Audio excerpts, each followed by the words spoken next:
Clear prop. Hi, I'm Gunny Purdue with the Eagle Flying Museum, and this is the first in a how-to series for T6s.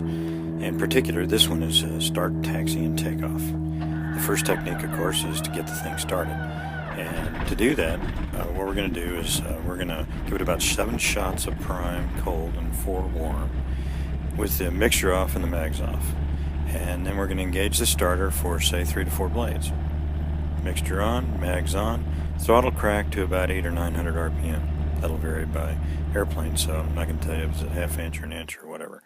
And then engage the starter again, and it should start nice and smooth.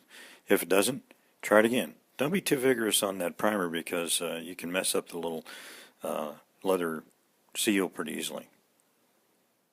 Okay, now that we have the engine started, the first thing you want to do is check the oil pressure. If you don't have oil pressure in 30 seconds, shut the airplane down and investigate it.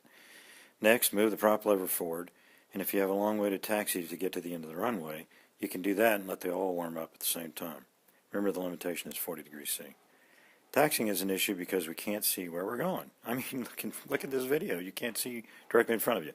So we make these turns, as we make these turns off the ramp, you can see that the visibility is great to the side. So what we do on the long stretches is to do S-turns.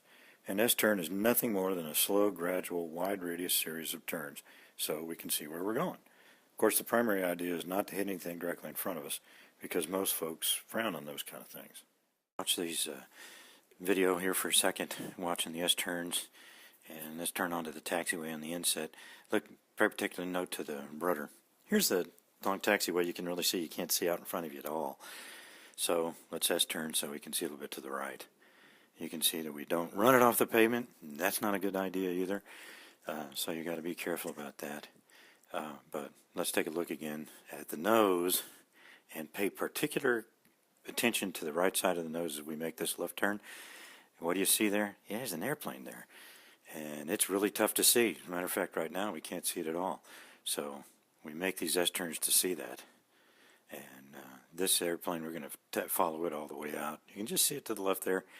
We're going to follow it all the way out to the runway, and you'll see that it's actually pretty big. We just crossed the runway, turning right on the taxiway, taxiing down to what's 31 here.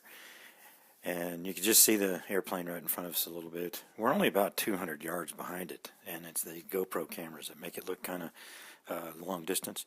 But we got to do these S-turns so we can keep tabs on that airplane. Did he stop? Is he still going? Did he turn? We need to keep tabs on that guy, and we just need to keep making those S-turns. Okay, we followed this guy all the way out here, and now it's time to do our run-up. You can just see as we turn into the blister right here, he's actually a King Air, so he's pretty good size. So let's turn into the run-up and point into the wind, and then we're going to run the engine up initially to 1600 RPM and exercise the prop twice, looking for about a 200 RPM drop. Then we're going to run it up to 2000 RPM, and we're going to do mag checks, right, left, both, and then bring it back to idle, and then run it all the way to off, right, left, off. So the mag's off, and we're going to check to make sure the mags kill it, and that is our run-up. One important safety tip during the run-up is keep your stick full aft so your tail doesn't get light.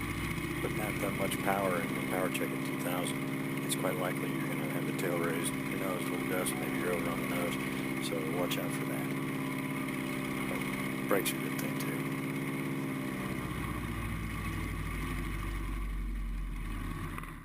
too. Okay, we finished our pre-takeoff checks.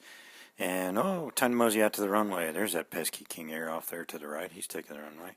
So let's taxi up and hold short of the edge.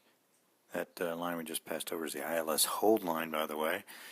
Don't necessarily have to do that VFR.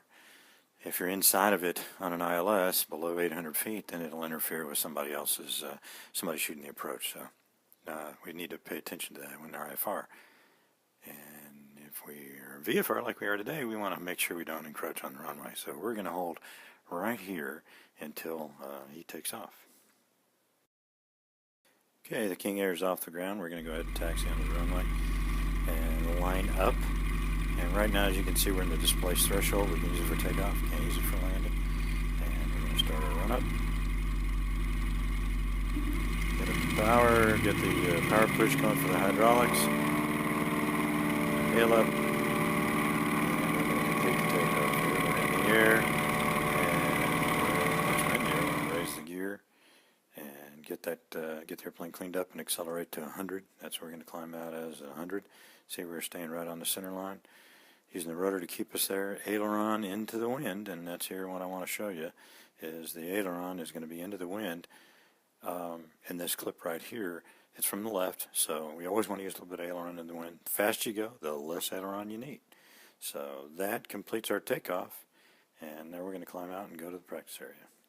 That's start, taxi, and takeoff in a T6 according to the Eagle Flying Museum. Hope you enjoyed it, and we'll see you next time.